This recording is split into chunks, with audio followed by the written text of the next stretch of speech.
how did you get into sneakers? So I got into sneakers through basketball. I played basketball a lot as a kid, and obviously shoes are a big part of the world of basketball because you got to have like good shoes, and you feel like the good shoes make you a better player, like so that kind of thing. So that's how I kind of started learning about sneakers, just because I was so. For those listening to the podcast, that was Ken running into a light. His head just crashed straight into the light. Straight into it. So how I got into sneakers was, again, from basketball and having a love. I'm done. I'm sorry. Go. I'm out, man. It's out. It's good. It was great. It was a good moment. It was a good moment. It didn't hurt. It just hurt your pride. More pride. It was more pride than it was actual injury. Oh, that's good. Sorry. Go. No, it's good. It was entertaining. From just being in love with basketball and everything about the sport of basketball, like you want to do everything to help you get better with your game. And obviously, you see the big players and like in your neighborhood, like you seeing the shoes that they wear. So you want to wear the shoes that they wear because like they're the older guys, and you see them dunking and you're like, oh, one day I'm going to dunk, and like that's the shoe that's going to make me dunk, because you see those kind of guys in it. So it's like that kind of thing is kind of what got me into the world. And you just were hooked. And I was kind of hooked. I mean, I would say it's definitely through basketball. It wasn't sneakers first, it was basketball first. But sneakers were like, oh, okay, that's an integral part of me being a basketball player, you know, back then I was thinking. And so like, that was always like, that was the avenue that brought me into the world. How much do you think, and I know this is probably a loaded question, but how much do you think the difference in like does a pair of shoes make a huge difference? Like, is it like the difference between like an average person can actually see a huge game to their jump to their game, or is it like more of like you got to be like pro level to see like the real subtle differences between like this shoe and that shoe? Like, how much does it actually matter? Well, that's a great question, because it's like one of those things. I forgot, it's the diminishing return, the law of diminishing returns kind of thing. Like, there's getting like the Payless shoes that are slippery and hard, and that's not going to help your game. As opposed to getting something like, you can get $100 shoe or an $80 shoe and play just as well as you play an $180 shoe. At that point, once you get a basic solid basketball shoe that has a great traction and that has an upper that can move with your foot or your style of play, that's really all you need. Anything above that is all just like small incremental changes. It's more like, okay, this feels better under my foot, or this allows me to cut a little bit that much faster because it has an outrigger that goes up on the lateral side, so my foot doesn't roll over that extra little bit. Like, that's how like the Jordan 11 actually came about, the patent leather Jordan. It has a patent leather rand on it around the upper, and Tinker Hatfield, the designer, the reason he put that patent leather on there is because he would watch Michael Jordan play, and he said he would watch Jordan play, and when Jordan would cut, he would see his foot kind of roll off the side, just because just the power of cutting. And so he would put that patent leather there because, one, it's a thicker leather material and it's not as forgiving on that turn, so it's not going to roll over as much. Support. So it gave him more support. And so like things like that are implemented, but like that rolling of the foot, like that's watching slow-mo tape to see Jordan's foot roll over the side, as opposed to it being like real time. You go, oh, his foot's about to fall off the shoes. It's not like that sort of big of a change. Well, that makes sense. I mean, I feel like it's similar in a lot of places, right? I mean, you look at like headphones, right? I mean, you can get a kind of crappy pair of headphones for $10. You get good stuff for 50, 100. But then once you start getting into the upper echelons, it's like, okay, unless you're like a real audiophile, you're getting like 2% better here, 3% better there. So that makes sense. So when did you actually go from like kind of being interested in basketball and sort of interested in shoes to being like, okay, you know what? I want to make this like more of a serious thing. Like, when was that kind of when did the sneakerhead bug really bite you? I think it was the first shoe that I really wanted to get was the Jordan 11 I was just talking about, and then the Air Max 95. All right. Okay, we're just gonna. Something just sounds like it just exploded outside. That's fine. So hopefully someone didn't fall. That wasn't Ken this time. That was not Ken this time. Yes. We're here for this. So I would say the first shoe that really got me into it was the Air Jordan 11. That's the first shoe that I bought like with my money that I really wanted. And then there was like the Air Max 95, which is like the first shoe that I saw in the store, and it was just like, oh, like that kind of thing. But then, like, over the years, it was just like collecting, like I'll get shoe here, get shoes there, get some basketball shoes here, there. But I wasn't really into it until I started working in the sneaker arena. And that was in 2009. So in 2009, I started writing about sneakers online. And then that's when it just like went up like 10 levels and So just really. it pretty much went from being your hobby to your job. To my job, yeah. And then once it was my job, it was like, all right, gotta get this sneaker, gotta get this sneaker, gotta get this sneaker, like that kind of thing. Once you're really immersed in that world, it was like a world I knew about and a world I participated in.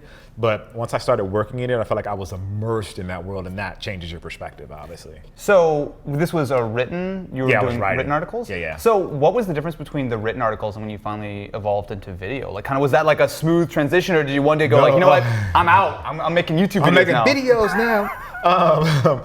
So actually, I was writing for this company, writing about sneakers for them. And at the time, this was back in 2009, 2010, no one was really doing videos about sneakers. Yeah. Not on YouTube. I mean, well, I shouldn't say it. No, they were doing videos about sneakers, but they were like somebody kind of like in their bedroom kind of thing, like the very early days. Yeah. And because I had done some previous stuff, like from television and film previous stuff, I was like, oh, let's do like a higher quality sort of video sneaker experience. And so I started doing it for that company. This was, I think, April of 2010 is when I started doing stuff for them. And it just kind of grew because no one at that time, like there was no Complex doing it about sneakers. There was none of these big blogs none of them were really diving into the video world like that. And so it allowed me to kind of really just kind of flush it out and make mistakes and learn about it on my own, just to make it better. Dude, that's exactly the way it went for me. In fact, it was almost the exact same on the written side too. I literally, before I even started making videos, I started doing like app reviews for a website that a friend of mine was doing. Oh, nice. And he's like, oh, you should do video. Like at the time, like he had like 2,000 subscribers, which is like a big deal in 2008, 2009. Yeah. And so literally it was just like going from like writing about the stuff to like, oh, you know what, I think video would be like a better medium. And I just switched over and it was the same thing. It was such a Wild West time. Everyone sucked. I was really bad, but I felt like it was like more of it was easier to get started because the bar was so low, so few people were doing it, and you could make tons of mistakes, because whatever, like that was what everyone was doing. Yeah. What, so did you just decide to go into video, or was it just like you saw something and was like, oh, we should do that too? He was pushing me. So the friend of mine, again, so I was writing for his site, and he was basically like, yo, dude, you should try video, like, you know, like it seems like kind of where it's at, like YouTube's so big and stuff. And at the time, I mean, it was still absolutely tiny compared to what it was today, but like sort of the potential was there. And I was like, oh sure, you know, I'll give it a try, because at the time I was writing out these reviews anyway. So like, oh, I'll just record the voiceover and kind of like use like screenshots and everything in the video. And I mean, my first videos were terrible, but it was like almost immediately I was like, oh, this is something cool, this is something different. I'm gonna make another one, another one, and another one. And I feel like that first year I started making videos, I think I made like 100 videos. Oh wow! I was all about it, but it felt fun. It was just such a new, cool thing. Oh, people watch YouTube. You know, it was different.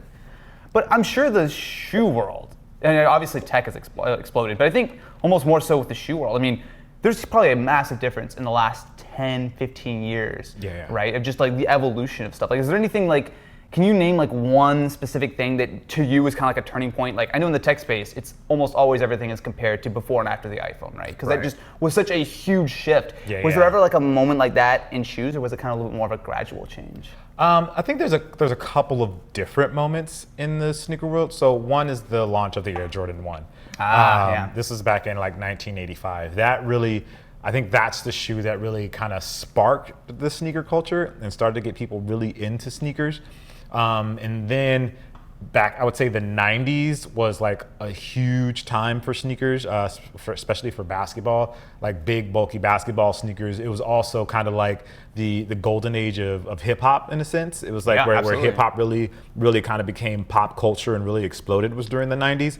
And that culture was all about sneakers. So like a lot of those guys wore sneakers. They wore Jordans, they wore Iversons, they wore Nikes, they wore Adidas. Like that was all kind of in that moment. And you know, everybody wants to be a rapper when they're younger, or you know, so a pop star in a sense. And so like that culture was so big that like that helped grow sneakers in a way that people really got attached to them. And that generation really, I think, bonded with sneakers. And then in the early 2000s, sneakers started to become bigger and bigger, and like people started to notice there was like a resale market. There was like different countries were like looking for old stuff from the 90s, and so that you started to see the resale culture really start to emerge in like the 2000s. And then the Pigeon Dunk happened in 2005. What's the Pigeon Dunk? So the Pigeon Dunk is a Nike SB shoe. It's a shoe designed by Jeff Staple, and it is like it's like the apex of like hype culture, or the apex of what can happen when like hype culture kind of all comes together at like the right moment. Yeah. So everyone wanted to get these Nike SB shoes, the Pigeon Dunk. It was inspired by New York, or the pigeons in New York City, and like working and grinding all day, like that kind of had that sort of theme and feel to it. And everybody wanted to try to get their hands on a pair.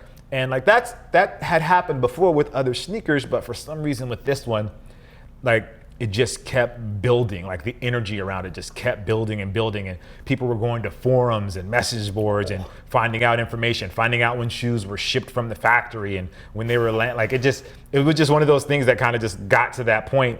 And then kids started camping out at the store, I believe it was 3 or 4 days before the shoes actually even released. Like again, just that culture. And so like when people, it was kind of like one of those things where it was like, oh, okay, these are going to release. Oh, those are dope. Oh, those are really dope. Oh, we found out they shipped from the factory. Oh, they shipped from the factory. And it's like, oh, they landed at the store. Oh, there's kids camping out. And so like that just kind of kept building and building and building. And then like they were there for like 4 days, and then people knew that people were there, like, oh, like they have a lot of money because they're waiting for these shoes. And so people were showing up to like kind of like that day of the release to rob them. And it was just like so much energy building around it. And that's what kind of caused the riot. And so like that helped really introduce like the resale culture into the sneaker world. And that grew until there was another moment a couple years ago at All Star. There was a Galaxy Foamposite. Nike had been releasing these like Galaxy themed sneakers, and then they did this Galaxy Foam over All Star. So like Pigeon Dunk was like the SB skater kind of niche, and then the Foamposite was like the bigger, broader pop culture because everyone was reselling sneakers at this time, and the hype around sneakers had grown and grown and grown again, and then that's when the bubble just burst again, and there was like riots and people stomping through the mall trying to get their hands on the shoes, and all of it's just, a lot of it's based on the resale part of the sneaker. So the resale is really interesting because generally speaking, I know it sounds kind of crazy to say, but like, I mean, a lot of shoes top out, $180, $200, but then almost the second you buy them, you can turn around and in a lot of cases sell them for significantly more, which feels like it's unlike most other sort of industries or anything, because like most of the time if something's really expensive and there's a lot of demand, you crank up the price until it kind of equalizes. But I feel like sneakers have kind of avoided that. Is it because there's some kind of stigma around, oh, I don't want to spend $500 on a new pair of shoes, or like, because obviously right now it feels like Nike's putting all this work, all this effort into building this awesome new shoe. They sell it for $180. Some guy picks it up who's been camping at the mall and flips it for double that price. It seems like, where did that actually, like, that culture come from? Like, is it just kind of like because of all the hype that they were trying to kind of tamp it down, or? I think a lot of it is because of the hype, and like, there's Nike's great at marketing, and a lot of their marketing is like keeping things super limited. It's like, imagine if like the next iPhone comes out and they only make 10,000 of them. Like, think about like how the resale for the next iPhone would be. Like, it would be crazy, right? And people would be lined up for days if they found out, oh, Apple's only going to make 50,000, or even if they made 100,000 of the next iPhone, they'd be gone. It would be insane. I mean, look how crazy people get on like pre-order day for the next iPhone if they don't get in, or if their ship date is like 2 weeks later than someone else's. Like, people get crazy. They're like, oh, just go to the store, and people sit at the store. So it's like that same sort of thing. So Nike has been able to master that with certain sneakers, and it's really caused the value of some of them to go up and go down. It makes sense. And I guess from their perspective, like, well, we know we're going to sell all these, but we want to make sure that the resale is still there. We want to, importantly, make sure that people are still excited for the next limited edition to keep that kind of excitement up. It's such an interesting space. So you've obviously been covering shoes for a while, right? So what are some of the more interesting, rare, cool shoes? I know you actually had your own shoe that you did with, was it Adidas or Nike?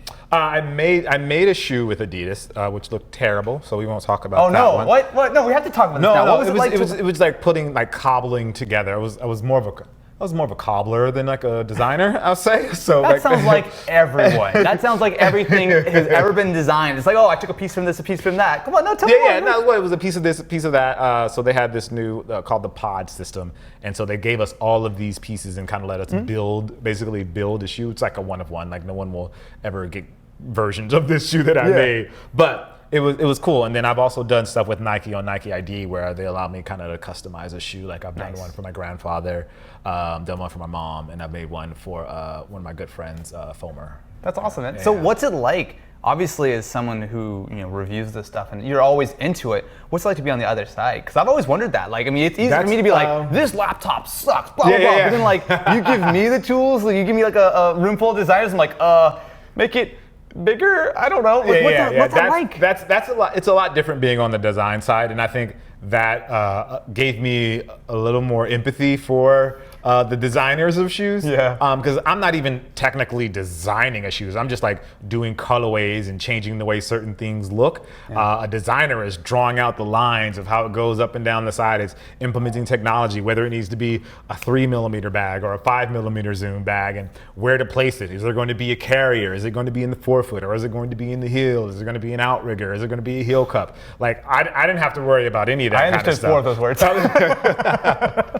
But it's like all of those things that go into a design, and the designer has to think about all of that sort of stuff and still make the shoe look good. Like, I was already with a preset design. I was just like, I'll just add these colors and materials. That's my contribution to this world. Yeah. So. But even just doing that gave me a lot more empathy for the guys that are actually sketching stuff out with pencil and getting ideas, or they're looking at, a building and going, oh, I like the way the glass looks on that building. Oh, those windows are open, so I'm going to make an open air bubble on the Air Max 1, and that's how that's how we learned it. That's how we started to see the air bubble on Nike shoes, because Tinker saw there's a building in France. I think it's in France. I can't think of the name.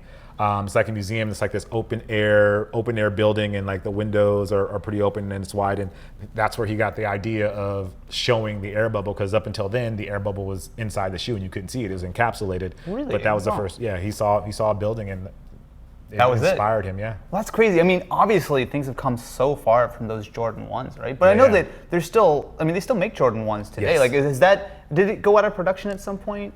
They did. So they made the Jordan 1. It went out of production for a while. It came back in '94 or '95, and they've been making them off and on since then, and up until probably like 10 years ago, when they just started making them every year since then. Because there's tons and tons and tons of different models, but I'm sure that the original is probably the most valuable. Or there's probably some weird. The originals, yeah. If you have like one from 1985 that's like dead stock, or that has fallen apart at this point. Oh, that's a good point. Those are definitely valuable. But then there's pairs from '94 that are valuable just because like that was the first retro of them, so people are excited about those. And then there's pairs that are like collaborations. Like there's one with the Fragment that's really highly hyped, and that one's really expensive. The Union Jordan 1s that just came out a few years ago, those are really hyped and those are really expensive. So it kind of just depends on the shoe and like who worked on it, and like the culture really decides which ones have a resale value and which ones don't, and it feels random at times. Like sometimes you think, oh, like that one's gonna be crazy, and then it ends up being a dud, or that one you're like, and then it's also ends up selling for thousands of dollars. Well, yeah, and so that's the thing. Like that's especially for someone who's really new to this stuff, right? Like, I mean, I spent a very, very long time wearing like $15 Walmart shoes, like my whole childhood. Like every year, I get like another pair of like $20 shoes or whatever. And so it's only been in the last few years, mostly thanks to like you and like John and stuff, that kind of really got me on board. But I look at some of the stuff, it's just like, you look at a shoe, it's like, oh, this is $100, $200. And you go, oh, wait a minute, this shoe is now $1,000. Oh, this shoe is sold for $3,000 or $5,000. I think, to me, as much as I'm like, oh, that's dope, I love it, but I'm also like, $5,000 for a shoe? Yeah. But I mean, it's got to get crazier, and I guess it's the market, right? I mean, people are super excited about it. Yeah, super excited about it. I like to think of it in the same way that people think about like comic books. Yeah. Like there are certain comic books where if you weren't in a part of that world, you'd pick it up and go, oh, that's cool. It's a cool comic book. Spider-Man #1. Whatever, it was an okay story. Great, yeah, you're like, all right, I would have changed a few things. This guy might have a future, I don't know. But you don't pay any attention to it. But then, someone that's in the culture is like, oh my God, you held the Spider-Man #1, you held issue #1, like, and they'd be blown away by it. So it's like that same sort of dynamic where, if you're in the culture, and if you're not, then you don't get it. It's probably a dumb question, but like when it comes to these older shoes, right? Like something that's been sitting, like those Jordan 1s have been sitting in the box like 20, 30 years. As a collector, does that make you a little nervous? Like, oh, I bought these amazing shoes, I'm never gonna wear them, they're sitting in the box. Oh, you pull them out and like the sole fell apart or something. Is that like a real problem? That is a real problem. I've been places where you'll see someone like bring out an old pair just to kind of like flex. Yeah. And you'll see literally the outsole come off the bottom of their shoe. Like they'll be walking around and the outsole will just separate from the upper of the, exactly. And help me out with this. Was the glue like dissolved? It's like, I think it's the glue is breaking down over the years, and Or so like heat and stuff too. yeah, with like heat, depending on where you keep the shoes. A lot of people, there's a lot of speculation about it because like no one knows exactly what's causing it, but it seems to be that the pairs that were actually worn aren't falling apart as fast as the pairs that weren't worn. Yo, so is it maybe because like they were broken in a little bit? I say maybe, yeah. No one knows exactly what it is, but like most of the time when you get those old shoes and you find somebody that has a pair, it's because they've worn them over the years, as opposed to them just having been sitting in a box in their closet or in their room. Too perfect. That's like literally like a perfect analogy of like, don't buy this brand new perfect thing and never use it, right? Like just enjoy it, you know? I mean, yeah, it's definitely one of those enjoy it things. Like there's guys that probably have pairs from back then that'll wear them now every once in a while. Yeah. But if you literally had a pair from back then that you never wore, you probably can't wear them now just because they'll fall apart. Like you can keep them in the box or like leave them as displays, but once you put any pressure or put any impact on them, they'll crumble and they'll just crumble and fall away. That's brutal, man. Well, it almost kind of reminds me a little bit of the car scene, because I mean, there's a lot of people who bought like super limited edition. Like there's a McLaren F1, which was like this car from the early 90s. It was like the fastest car for like 10, 15 years. Like it was such a huge thing. They only made like 100 of them or so. And the thing was, obviously, you know, they're all like this is the car that Elon Musk bought when he first like cashed out. Like he first got his money, right? This is like the car for a long time. And the problem is, obviously, it's super limited. They only made so few of them. And a lot of people, you have to do all this maintenance. But I know that they found one that some guy literally bought it. He literally like pulled all the fluids out, like bubble wrapped the whole thing and just left it there. And like even doing that, I mean, like, you know, things start seizing up and everything. Like it's probably like, I don't know how much it was, but like they're quoting like this astronomical figure just to get this perfectly pristine car actually like drivable again. Wow. But I wonder, is there like, that same thing being said, you can rebuild, you can restore like old cars and stuff. If you found like, if I have a pair of, you know, original Jordan 1s that are kind of crumbling, can I like send it into Nike, or is there some way to restore it, or is it pretty much just it is what it is? There are like customizers that can restore them for you and bring them back, where they'll put a new outsole on it. They'll, you know, take out the stitching and restitch it for you and glue it back in with like a new outsole. Yeah. But no, there's no official place for it. I'm sure it's way less. That's more for you, for your sentimentality. Yeah, that's more of you just being like, this is the up, like, because at that point it's like it's not original anymore. Yeah, it's not the original parts anymore. You know what I mean? It's like that getting that McLaren, and now you have like, you know, Pirelli tires on it now. Well, it's interesting because like there's like definitely like a split in the car space between like cars that originally like are obviously worth a lot. But there's also a real market for like cars that have been fully restored. Like, you know, you see like some junkyard like barn find or whatever. It's like a shell and you fully redo it, and yet it's still worth tons of money. So it's interesting to see that the shoe space hasn't really hit that. But maybe, you know, 20, 30 years from now, as the stock gets smaller and smaller, maybe that becomes more of a market. I think that will definitely become more of a market, especially with like the classic stuff, like the Jordan 1s or old Air Force 1s or the old Dunks and stuff like that. Because like you put that new outsole on there and like, you know, have it, you know, restitched and everything to kind of almost look brand new. It's like I think at that point people will start to kind of appreciate it. And obviously it'll have its audience, because I'm sure just like in the car world there's people like, oh, this is original. Yeah, of course. This is original. The patina, the scratches. This is original. These are all original parts versus, oh, this is restored, and they're like, yeah, it's a Volkswagen, but it's restored. You know, that kind of. It's fine. Yeah, it's fine. No, it's good. That's your car. Like, you know what I mean? Like, I was just watching an article about there's this company that puts electric engines into Volkswagen Bugs. Oh, that's awesome. And like, it was really, I was like, oh, that's all really cool. But one of the they did an interview with like a guy that has an automobile museum. Yeah. And he was just like, oh, that's very cool that they put electric engines in there. That's great, but I imagine a collector would want the rumble of an engine or the feel or the ride of a classic Volkswagen Bug. So that's for some and some. It's like you like have this amazing painting and you like draw like a little like attachment on the side of like, oh, it's the Mona Lisa with a smile. I think it's super interesting to think about how the shoe space has evolved. But like you were saying in the very beginning, it hasn't evolved in a bubble, right? Because there's also this whole other genre of streetwear, which is kind of evolving at that same time. And you look at some of these brands, again, when you look at the money aspect of things, you look at like Off-White and Supreme, like, what? Like from the outside, you look at it and you're like, oh, they're selling that for how much? That's a t-shirt for what? Are you serious? But it's interesting to see like kind of how it's all evolving together, right? Yeah, I mean, a lot of it is the look for like individualism, like, oh, I'm going to be an individual if I get this super expensive thing. And streetwear has almost kind of it's almost like the luxury for the street kid or the skate kid, you know what I mean? It's like that's their luxury wear. So instead of getting Louis Vuitton, they'll get a Supreme, or instead of getting Gucci, they'll get hundreds, or instead of getting Balmain or whatever it is, they'll they'll get something from Off-White. Like that's kind of like their luxury lifestyle, and that's how they choose to, I guess, express themselves in the world is through that streetwear and through their sneakers. And even like streetwear is really an extension of sneakers. Like sneakers that got to the point where they're gotten so big that it was like a fundamental part of your wardrobe, and people had to find a way to, how do I dress with these sneakers? And that's where streetwear came into play. Yeah, that's crazy. But I guess it makes sense, right? Because I mean, you look at an LV bag, at the end of the day, is it really worth $5,000, or is it really worth like the $200 it actually took to make it, right? So there's obviously a markup, and you're buying the brand more. Buying the brand, yeah. And the fact that it's more about the individuality makes sense, because I mean, obviously there are hundreds, thousands of sneakers out there, different types, different colors.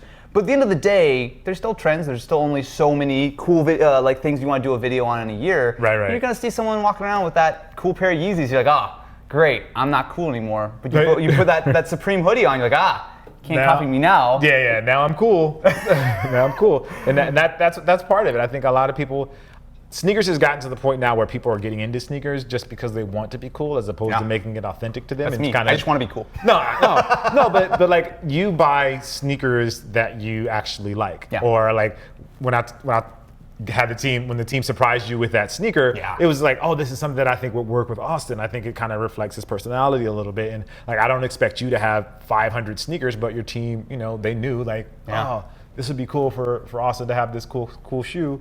And so like that worked for you. So I don't think you're trying to be cool in that sense. I think it's just like, this is just who you are. And like, so you buy the things that you want. Like you just bought the 270 Reacts. So good, man. See? So good. See? So excited. And that's the response that I think I look for more. For like, if you're like, oh, you got that sneaker, and you're like, yes.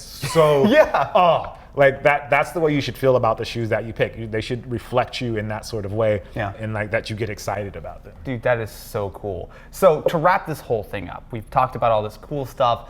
What do you see as the worries, the downsides? Like, are you afraid that there's gonna be like a bubble? Like, I mean, obviously there's some of these things like the what's the stock market thing? StockX. StockX. You see like they had like this huge data breach, but also you see these inflated prices. Is there anything that concerns you about like being in the space and sort of living in it? Like, do you see any dark clouds on the horizon? I would say the only dark cloud really is just how out of control the resale market can get, and the sort of characters that brings along with it.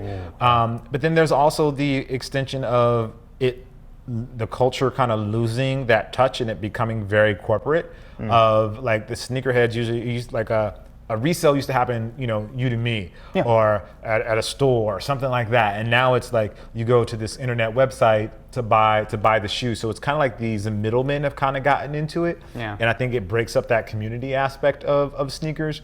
Like that's something that I love. Like when I started watching you and TLD and MKBHD on YouTube, I felt like there was a community between you three, and there was like a genuine friendship between you three that made me like, oh, go from him. Oh, okay. Like, oh, he's really cool with John. Oh, he's really cool with Austin. Like they're really cool. So like that made it fun for me to watch all three of you, because I feel like you guys had this relationship. And I feel like with sneakers, because you have this middleman with like StockX or these other places that resell sneakers, you lose a little bit of that community aspect, and it's not there as much anymore.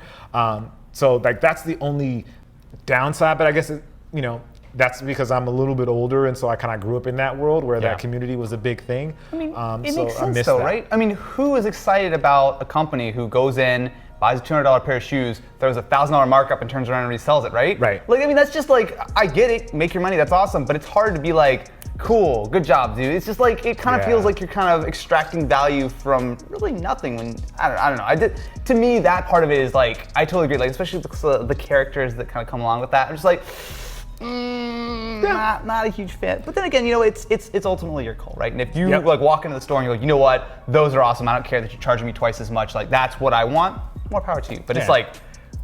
But it also fosters like entrepreneurship and like kids like thinking about business in a way that they maybe wouldn't have if they weren't selling shoes. So you kind of also like you get both sides of it. There's the good and the bad with everything. So you hope you just hope that the good overwrites the bad part of it, and people get excited about it. And for me, I just want people to love sneakers. Like it's something that I'm obviously passionate about. It's something that I love. I love the tech. I love the design, and I love to run and play basketball. So all that's a part of my world. So my hope is that passion that I have for it boils over or spills over to those that are just kind of coming into it. And I don't expect everyone to be as passionate as me, but getting into the fringe part of it. It's like, to go back to like the comic book analogy, it's like back in the 80s and the 90s, like there were comics that everybody knew about. We all knew about Superman, we all knew about Spider-Man, and we all knew about Batman, basically. Like those were the guys. And even with sneakers, they were like, everybody knows about the Air Force One, everybody knows about like the Adidas shell toe,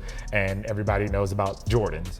But now everybody knows about Iron Man, they know about Black Panther, they know about all these random comic book characters that no one knew about in the 90s. And I feel like sneakers is that same way. Now people are starting they know about Yeezys, they know about they know about Stan Smiths, they know about the Jordan 11, they know about all these different shoes. And so like that world is expanding. So as there's the negatives of like, oh, it's losing that community touch, but it's also like, oh, now everyone's kind of going to experience the same joy and passion that I do. Dude, I can't imagine a better way to end on that. Dude, seriously, thanks so much. No problem. You guys should absolutely. That was the worst thing ever. Okay, there it is. Yeah, I didn't know if we were going for like the cool handshake or if we're doing a handshake. I thought about it, but then I was like, we're so low here. I was like, oh no. I didn't know. This is my worst nightmare in person right now. You guys should absolutely go subscribe to Jacques. Absolutely the best sneaker videos on the internet. I'll just say it right now. I mean, thank you. I mean, you can see the passion. You can see everything. Thank you so much for being on. No problem. Thank you for having me on. I love this. Of course, man.